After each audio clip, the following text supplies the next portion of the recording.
काय सांगायला निवेदन दिलेलं आहे. गेल्या अनेक वर्षापासून आपण डॉक्टर बाबासाहेब आंबेडकर यांच्या स्मारकासाठी आपण आवाज उचललेला आहे आणि पुन्हा आज तो आवाज DRM हाऊसमध्ये गेलेला आहे. काय सांगा? आम्ही 2001 पासून या ठिकाणी डॉक्टर बाबासाहेब आंबेडकरांचा जो पुतळा आहे त्याच्या पाठीमागची जी जागा रेल्वेची आहे ती 10 बाय 10ची जागा आम्ही या ठिकाणी 2000 पासून मागणी करतोय आणि सतत पाठपुरावा या ठिकाणी करत आलेलो आहोत.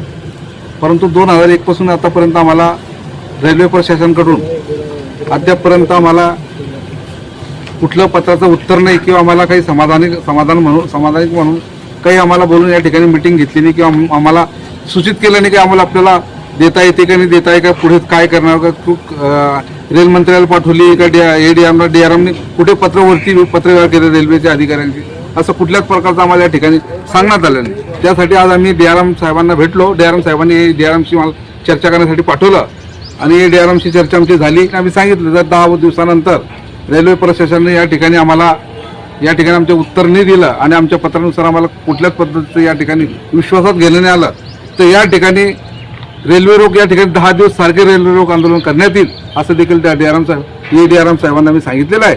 जयंतीचे अध्यक्ष उपाध्यक्ष हे देखील या ठिकाणी आलेले आहेत. सर्व आम्ही या ठिकाणी कार्यकर्ते आमचे आलेले आहेत आणि निवेदन आम्ही दिलेलं आहे. आता 10 दिवस आम्ही वाट बघणार आहे. 10 दिवसानंतर या ठिकाणी जर त्यांनी आम्हाला आमच्या इच्छेप्रमाणे खुलासा किंवा आम्हाला निवेदनाप्रमाणे ती जागा जर नाही दिली तर या ठिकाणी याच्या पुढे आंदोलन पुकारू असे या ठिकाणी आपल्या माध्यमातून आवाहन करू.